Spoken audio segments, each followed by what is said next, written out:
Autolite and its 96,000 dealers present Suspense. Tonight, Autolite brings you Mr. Edward G. Robinson in A Case of Nerves, a suspense play produced and edited by William Spear. Say, Hap, where'd you get that medal? Won it at the carnival last night, Harlow. Shot 10 clay pigeons out of 10. Well, that's real firing, Hap. Sure as an Autolite spark plug. Guess I qualify as an expert, eh, Wilcox? Well, Hap, the clay pigeon field is a bit limited. But take Autolite engineers. You see, they design and build Autolite spark plugs to work as a team with the coil, distributor, and all the other important parts of the ignition system. That means Autolite spark plugs are ignition engineered by experts, and they're world famous for quality and dependability. I guess that's why Autolite spark plugs are unexcelled in quick starting, smooth performance, and gas mileage. Right, and these same Autolite engineers developed the famous Autolite resistor spark plug, one of the greatest advances in spark plug design for automotive use in the past 20 years. So, friends, see your friendly Autolite spark plug dealer tomorrow. Have him replace worn-out spark plugs with ignition-engineered Autolite spark plugs. Whether you choose the resistor type or the regular type, you can't buy a better spark plug for your car because you're always right with Autolite. And now, with A Case of Nerves and the performance of Edward G. Robinson, Autolite hopes once again to keep you in suspense.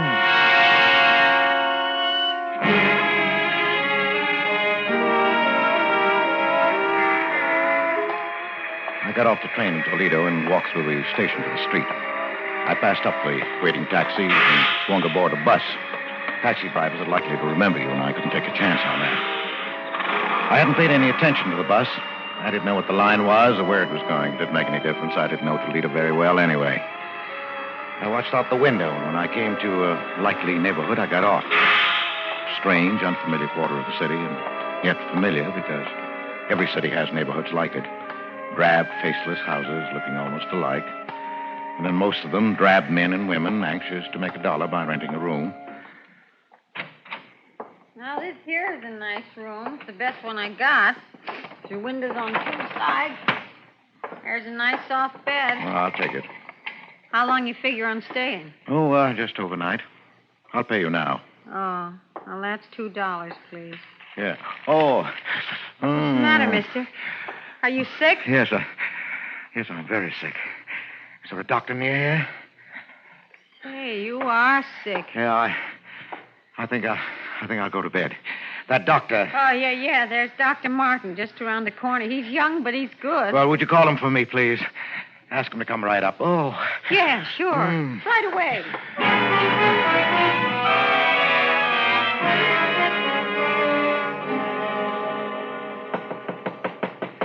Come in. I'm Dr. Martin. You're Mr. My name is Wentworth, Doctor. James Wentworth. Oh, yes. I just got into town. I'm afraid I'm in for my old trouble again. Oh, what's that, Mr. Wentworth? Trigeminal neuralgia. Ah. I had bad attacks before. Just where is the pain? Here and here. Oh, yes. Now, if you'll... No, don't touch it. It's like a red-hot iron, even the draft of air. I know. Really, you should have that nerve operated. Yes, I'm going to have it done when I get home. Oh, and where's that? Cleveland. Cleveland. I know a lot of men there. Who's your doctor? Dr. Fletcher. Lawrence Fletcher. No, Andrew. Andrew R. Fletcher. I don't recall him. But he's waiting to clear up a heart condition before he operates. Oh, yes, very sound. Now, how did this attack come on? Oh, the way they always do. I was shaving, and I touched the nerve with the razor. Oh, yes, the trigger point. It's very typical. Well, that doesn't help me when that nerve starts jumping. When will you be back in Cleveland? About 3 days. I'll give you a prescription. This is morphine, quarter grain. You've taken it before? Yes, that's the only thing that gives me any relief. Well, then I don't have to tell you about it. I'll drop this off at the drugstore and have them send it up. Well, thank you, Doctor. Tell him to hurry. And I'd better give you a shot right now. Huh? Doctor, I think the pain isn't so bad now. I don't like to take more than I have to. Oh, well, if you're sure you can get along. Well, yes, I can make out all right. I'll hold the tablets until later.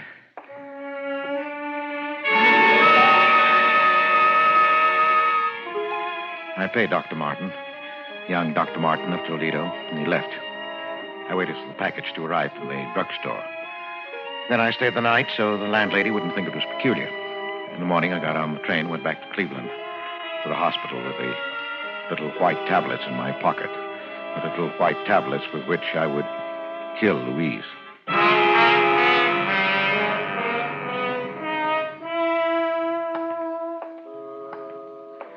It had been so simple to deceive the young, impressionable doctor. So simple to counterfeit the symptoms that I'd seen Louise react to for 4 years now. It would keep her in bed for 4 years more. Great. For 20. I'd live with the tic douloureux, the painful nerves so long. Too long indeed. Dr. Van Tour had to come every day now. The nurse had to be on hand day and night to combat Louise's attacks, to quiet the raging nerve with morphine.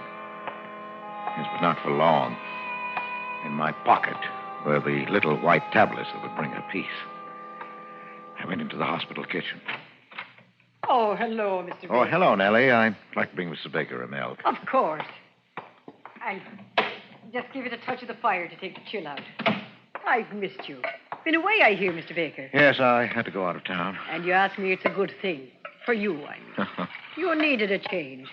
The hospital day after day was telling on you. Oh, I don't think so. Yes, it was. I could see. You're a good man, Mr. Baker. Believe me, it's like a saint you're bearing your trials. Not like some others I could mention. Well, isn't the milk ready, Nellie? It is. There we are. Spoonful of sugar. Just the way Mrs. Baker likes it. Well, thank you, Nellie. And give Mrs. Baker my regards. Yes, I'll do that, Nellie. Now, it was just a matter of stepping into an alcove on the way to Louise's room, dropping the white tablets into the warm milk. The sugar would mask the bitter taste. Oh, here. An ideal spot. Mr. Baker. Huh? Oh, nurse. Did I startle you? I didn't mean to. No, of course not. Oh, bringing Mrs. Baker a milk, I see. Well, I'm going up there myself. May I keep you company? Yes, of course. Nurse White walked beside me to Louise's room. The chance for the night was gone. Another night of pain for Louise.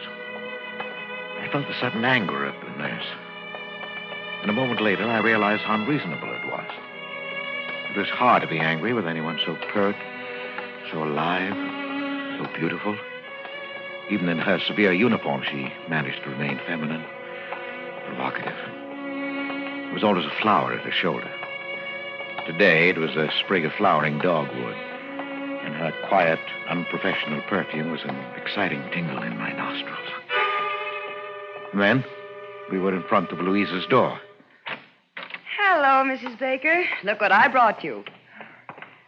Albert, dear. Hello, darling. Oh, I'm so glad you're back, darling. I missed you.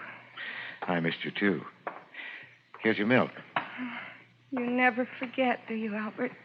How was your day? Just fine. Wasn't it, Miss White? Oh, yes, Mrs. Baker. A very good day, all things considered. Well, I'm glad. I brought you something else, Louise. Oh, the locket. Oh, thank you, Albert, for remembering. Look, nurse, isn't it beautiful? Oh, it is. It's an old piece, isn't it? It belonged to my mother. I had to hunt all over the house for it.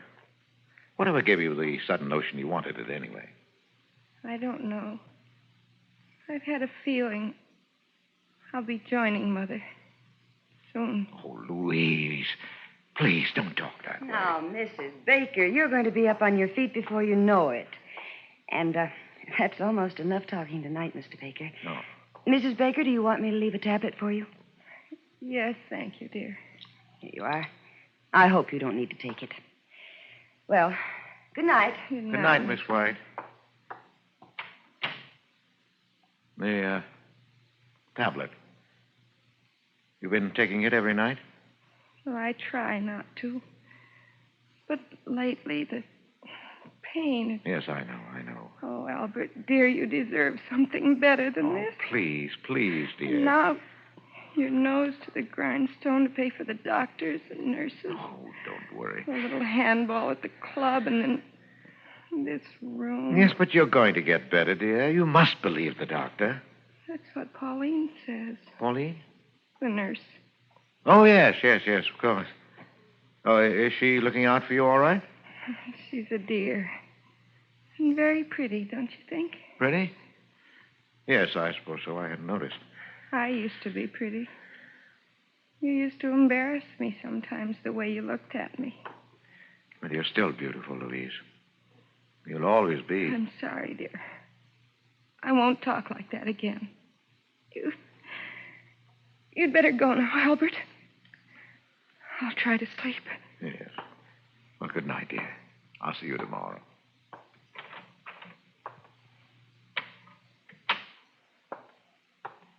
Mr. Baker. Oh. Miss White. I thought you'd gone. I wanted to talk to you, Mr. Baker. Yes? It's about Mrs. Baker. She worries me. Her mental state is very low.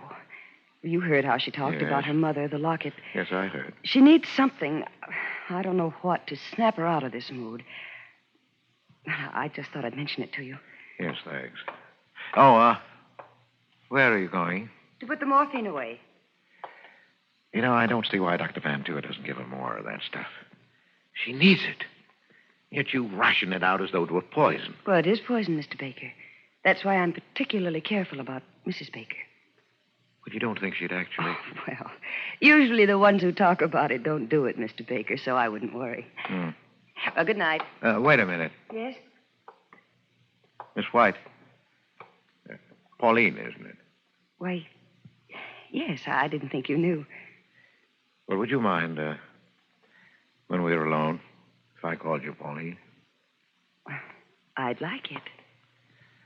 Thanks. Well, you know, this is an awful thing to ask, but, well, you know, it's been pretty lonely for me. Oh, yes, I know.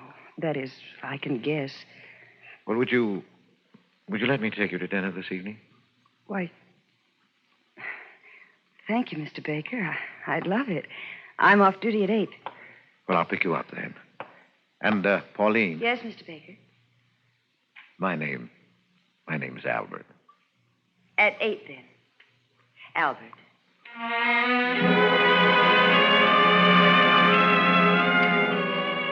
My heart sang. She was perfect. Everything was perfect. I had my poison. I had my witnesses. Louise had said just the right things in their presence, talking about her locket, making her veiled hints at suicide. How beautifully everything fell into place. I started toward the lobby door when I heard my name. Oh, Baker. I say, Baker. Oh, Dr. Van Tour. How are you? Oh, fine. Say, I want you to meet someone. This is Dr. Martin of Toledo. I looked at him, at the man who stepped forward to shake hands with me, and my mouth went dry. This was Dr. Martin of Toledo who had given me my murder prescription. The eager, bumptious young man who stood there now looking straight into my eyes and saying, Hello. How's that bad nerve of yours?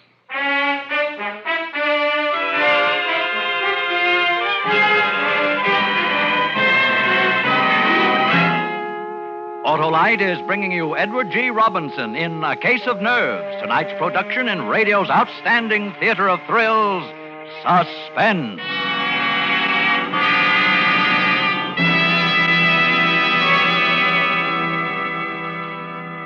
Say, Harlow, I had my fortune told at the carnival, too. Oh, that's so. What'd the gypsy see in the crystal ball, huh? Well, he said I would soon consult with an expert about... Ignition-engineered Autolite spark plugs? Yeah. Well, they're built by experts because Autolite engineers are the experts who design and build complete ignition systems used as original factory equipment on many makes of America's finest cars. So naturally, they engineer Autolite spark plugs to work as a team with the coil, distributor, and all the other important parts of the ignition system. You mean, of course, they know how to build ignition-engineered Autolite spark plugs that can't be beat for quick starting, smooth performance, and gas mileage. Precisely. And it was these same Autolite engineers who developed the famous Autolite resistor spark plug, one of the greatest advances in spark plug design for automotive use in the past 20 years. Oh, that gypsy had nothing on you, Wilcox. Well, friends, see your friendly Autolite dealer tomorrow. Have him replace worn-out spark plugs with world-famous ignition-engineered Autolite spark plugs. Whether you choose the resistor type or the regular type, you can't buy better spark plugs for your car because you're always right with Autolite. And now, Autolite brings back to our Hollywood soundstage our star, Edward G. Robinson, in A Case of Nerves, a tale well calculated to keep you in suspense. I was caught flat-footed. I couldn't answer, couldn't even turn and hide. Dr. Martin stared at me a minute, unbelievingly, and then his jaw hardened. After a long time, he put out his hand. Because there was nothing else to do, I took it. Oh, this is Mr. Baker, Doctor. It's his wife who has this trigeminal condition. His wife, eh? Well, yes, of course. You didn't think I meant Mr. Baker, did you? He's as strong as an ox. Yes, I can see that. No. I ran into Dr. Martin in the doctor's lounge, Baker. He was telling me about a case he just saw in Toledo. Was Toledo, wasn't it, Martin? Symptoms were remarkably similar to Mrs. Baker's. Remarkably. I thought he might like to look in on Mrs. Baker. You don't mind? She's sleeping, I think. Oh, it's too bad. Well, another time, perhaps, eh, Doctor? Oh, yes, certainly, Doctor. Well, I've got to run. Glad I ran into you, Martin. Have lunch sometime, eh? Yes, glad to. I'll see you later, Baker. Yeah, sure, Doctor, sure. I'll have to be going myself now, Mr. Baker. Wait, Doctor. I want to talk to you. Don't see that there's anything to talk about. Yes, but there is. I want you to know that what happened in Toledo yesterday. You don't have to explain. I understand. You understand? You didn't say anything, Dr. Van Tour. Well, why should I? It's none of my business. None of your business? Of course. I admit I didn't have you tagged as an addict. Addict? Yes. You don't look like one, and that trick of refusing an immediate shot, well, I've got to hand it to you. You fooled me completely. And using your wife's symptoms. Very clever. I don't doubt you can get a supply whenever you need it with that routine. Oh, no. I assure you. Please, don't bother to lie to me. I guess I ought to thank you for teaching me that trick. It won't work again on this baby, believe me. And now, if you'll excuse me, Mr. Baker, or Mr. Wentworth, I'm heading for a spot of handball. Oh, wait. Yes? No hard feelings? No, of course not. Look, Doctor, if you really mean that about no hard feelings, and if you haven't got a partner, well, I play a pretty good game. That's what I call a switch, anyway. All right, hop in.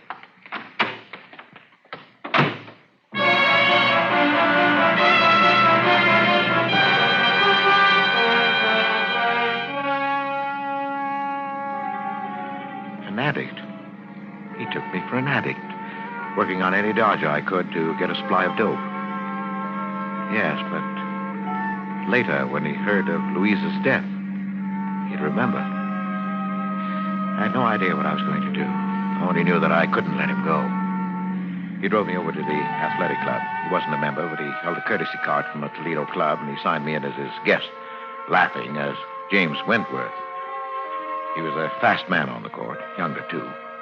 I'd have had a hard time keeping up with him in any circumstances, but as it was, he beat me easily.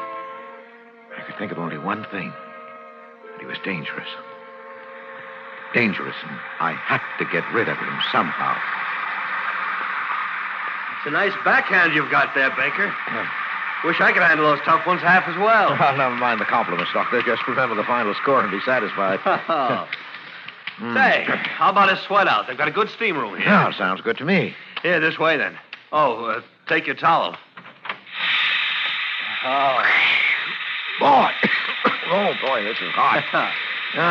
Sit on your towel. Yeah, good idea. I was lucky for me you came along. Place is dead today, not a soul here. Well, I enjoyed it. Hot, isn't it? Yeah. Say, Baker, I misjudged you. Sorry. Oh, that's all right. Forget it. You really could do something for your trouble. Yeah? We've got a sanitarium in Toledo where they've been having pretty good luck with addiction lately. I scarcely heard him. I only realized that we were alone, clouded in steam, not even visible to any casually curious person looking through the glass square in the door. This was my chance. I'd never get another like it. Take nerve, of course. I picked up my towel. Plenty of that. What are you doing? I'm sorry, Martin, but there's no other way.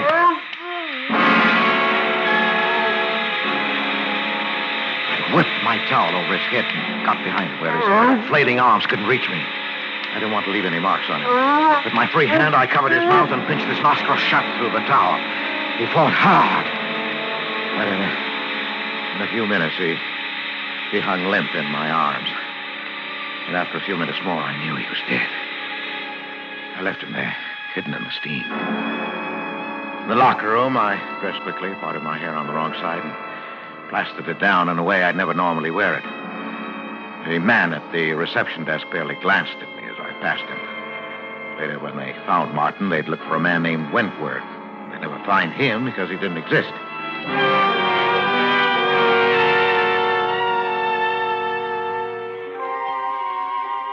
It wasn't even that close.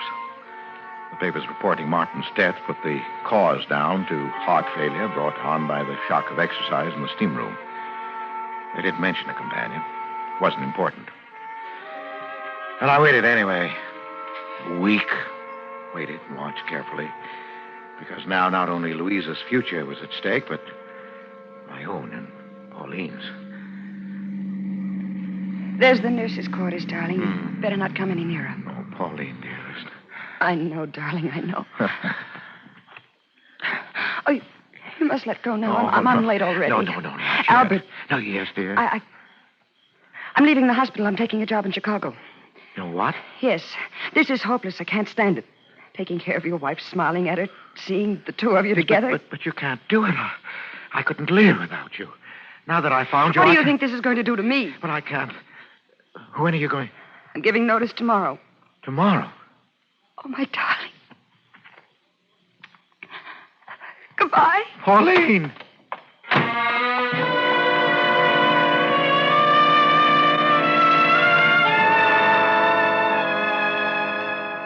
She was gone.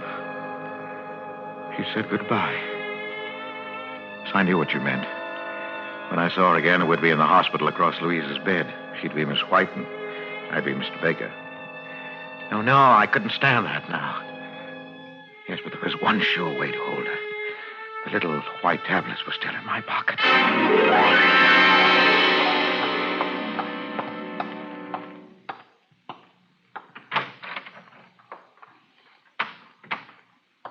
Louise, Albert, dear. I brought you your milk. Oh, thank you, dear. Hold this, will you, please? What's that? Oh, your locket. It's beautiful, isn't it? Who shall I leave it to, I wonder? Miss White. She's a sweet girl. Oh, Louise, now don't talk that way. Louise, you're not going I'd to... like her to have it. I'll take the milk now, Albert.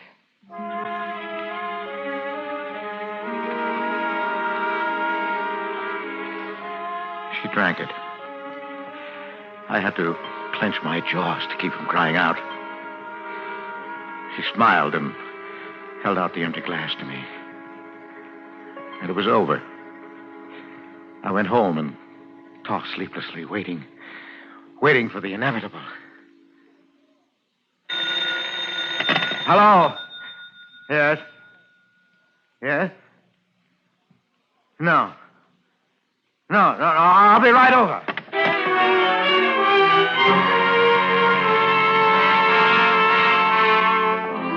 Dr. Van Tour was outside Louise's room, and a white-faced Pauline and Nellie from the kitchen as I hurried up the corridor. Oh, Baker. Oh, Doctor, can I go in? No. Baker, your wife is dead. What? Dead? Oh, but I don't understand. I thought she was improving, that you planned to operate. She died of an overdose of morphine. Oh. Oh, Mr. Baker, I'm terribly sorry. I am too, Mr. Baker. Yes, but how could she get it? That's what I intend to find out. She took it in this glass of milk. There are traces left. Nellie here says you brought it up to her. I didn't want to, Mr. No, that's Baker. all right, Nellie. Well, of course I took it up. I did every night. Everybody in the hospital knows that. Yes, I knew it also. Was anybody in the room when you brought it? No. Just Louise. And you saw her drink the milk? No, Doctor. She didn't drink it then, not until after I'd gone. She did that frequently. That's right, Doctor. Yes, I know that, too. Only last night, before she drank it, she managed to dissolve in it a lethal dose of morphine. I've checked the hospital supply. Every tablet is accounted for. We keep a very strict count, you know. Yes, I know that. Have you anything to say, Baker? Well, I hardly know. I'm stunned. Doctor, what do you mean? Surely you're not accusing Mr. I'm Baker. not accusing anyone. That will be up to the police. Now, wait a minute, Doctor. You're making a mistake. It seems perfectly clear. Yes, but I didn't kill her. Oh, no? Then how did she die? Well, she took her own life. She'd hinted more than once. Miss White, you remember? Yes, Doctor. I spoke to Mr. Baker about it myself.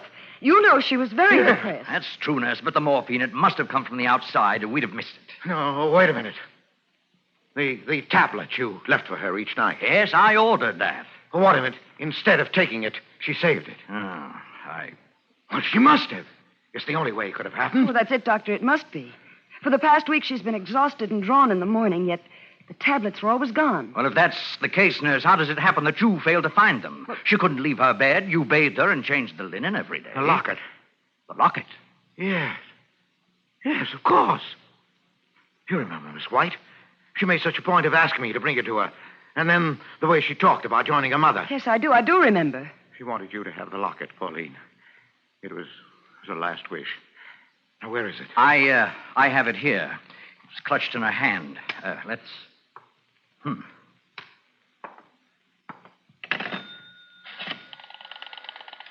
Police headquarters, please. You have to notify them? Yes, I do. Police headquarters? Give me homicide. Homicide? Yes, I'll wait. Are you out of your mind?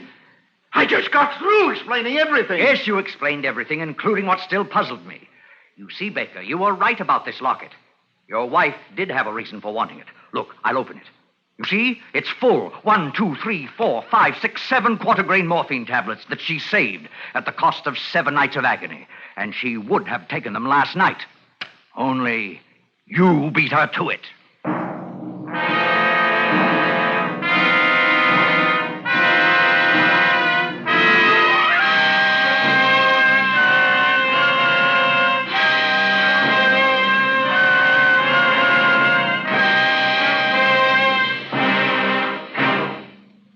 Suspense, presented by Autolite. Tonight's star, Mr. Edward G. Robinson. Say, Wilcox, do you know what else the gypsy saw in the crystal ball? Well, Hap, if it was a really big crystal ball, she might have been able to see more than 400 products made by Autolite for cars, trucks, planes, and boats in 28 plants coast to coast. These include complete electrical systems used as original equipment on many makes of America's finest cars. Generators, coils, distributors, voltage regulators, wire and cable, starting motors, electric windshield wipers. All engineered to fit together perfectly, work together perfectly, because they're a perfect team. So, friends, if your Autolite-equipped car needs replacement parts, ask for and insist on Autolite original factory parts at your neighborhood service station, car dealer, garage, or repair shop. Remember, you're always right with Autolite.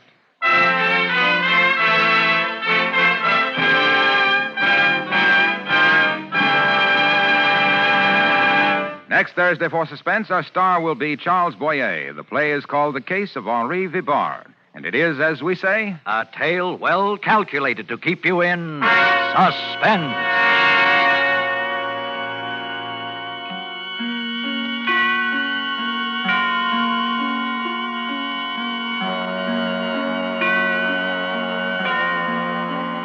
Tonight's suspense play was produced and edited by William Spear and directed by Norman MacDonald. Music for Suspense is composed by Lucian Moraweck and conducted by Lud Bluskin. A Case of Nerves is an original play written for radio by Lawrence Goldman. Edward G. Robinson may soon be seen in My Daughter Joy, an Alexander Korda production for London Films. In the coming weeks, you will hear such stars as Broderick Crawford, Jack Carson, and Kathy and Elliot Lewis.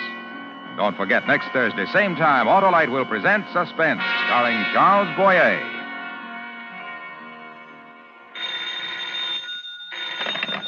You can buy world-famous Autolite resistor or regular spark plugs, Autolite stay-full batteries, Autolite electrical parts at your neighborhood Autolite dealers. Switch to Autolite. Good night. Autolite, sponsor of Suspense, is proud to acknowledge receipt of the National Safety Council's Public Interest Award for exceptional contribution to highway safety. This is the second consecutive year that Suspense and its sponsors have been so honored. This is CBS, the Columbia Broadcasting System.